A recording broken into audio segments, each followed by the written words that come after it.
నందిని అన్ని తిట్లు తిడుతున్నా కానీ పట్టించుకోకుండా పక్కనే ఉన్న కుర్చీలో కూర్చొని టేబుల్ పైన ఫోన్ ఛార్జింగ్ పెట్టుకుంటూ, నీ అక్కగా అది నా రెస్పాన్సిబిలిటీ. నిన్నెవరైనా ఏమైనా అంటే నేను ఊరుకోను అని తాపీగా జవాబిచ్చింది ఆమె. వంటగది వైపు నడుచుకుంటూ వెళ్తూ, రెస్పాన్సిబిలిటీ అంటూ నిన్ను సమర్థించుకోకు. నిజంగా నీకు ఆ రెస్పాన్సిబిలిటీ ఉండుంటే ఇప్పుడు మనం ఇలా బ్రతకాల్సిన పని ఉండేది కాదు అని నందిని మాటల్లో కోపం కొట్టొచ్చినట్టుగా కనపడుతుంది. నందిని అంతలా అంటున్నా కానీ ఆమె మాత్రం అస్సలు బాధపడకుండా, ఇప్పుడేమైంది?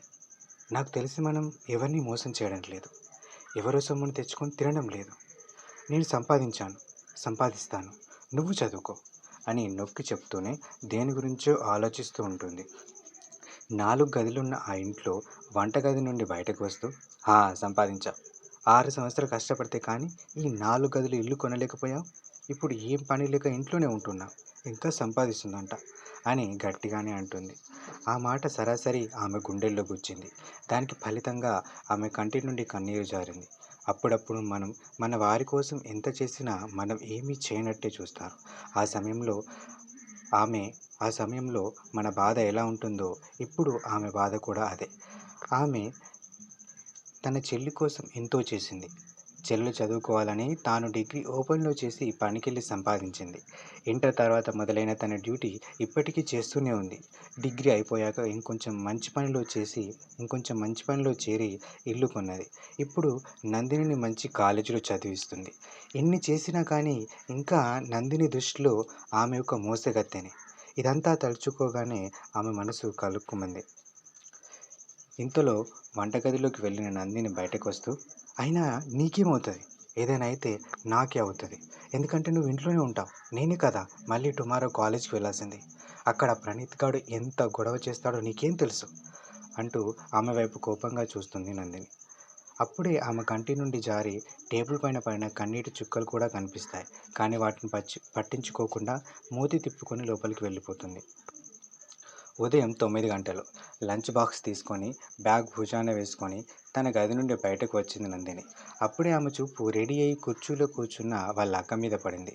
చిన్నగా వ్యంగ్యంగా, ఇంత పొద్దున్నే తయారయ్యావు, ఎక్కడికి? అంటూ ఇంటి తలుపు వైపు నడుస్తూ అడిగింది నందిని.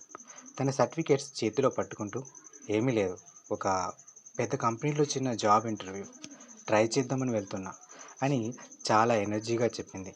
నందిని ఆమెను విష్ చేస్తుందనుకుంది. కానీ నందిని మాత్రం చాలా వెటకారంగా, "హ్, ఆ చిన్న జాబు కూడా రాకపోతే ఇక పస్తులుండడమే" అంటూ మూతి తిప్పుకొని కోపంగా డోర్ క్లోజ్ చేసి వెళ్ళిపోయింది.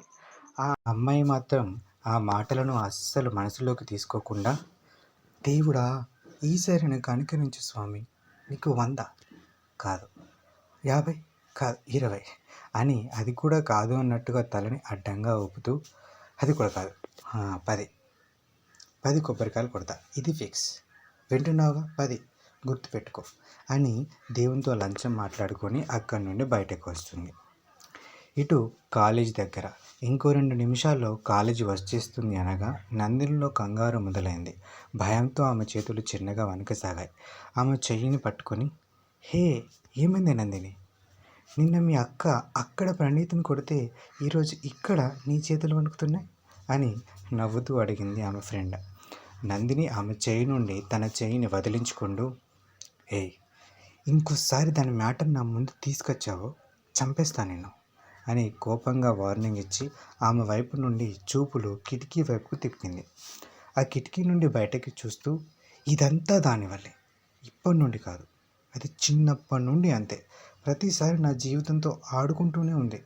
ఏమన్నా అంటే మాత్రం నీ అక్కగా అది నా రెస్పాన్సిబిలిటీ అంటుంది. అంటున్న నందిని మాటల్లో కోపంతో పాటు ఏదో అయోమయం. ఆమె ఫేస్ ఎక్స్ప్రెషన్స్ని పసిగట్టిన ఆమె ఫ్రెండ్ కొంచెం కూల్ చేస్తూ, మీ అక్క అంటే ఎందుకంత కోపం నీకు? అసలు మీ ఇద్దరి మధ్యలో ఏం జరిగిందే అని అడుగుతుంది. ఆ అమ్మాయి ప్రశ్నతో ఒక్కసారిగా నందిని కన్నుల ముందు కొన్ని దృశ్యాలు తిరుగుతాయి.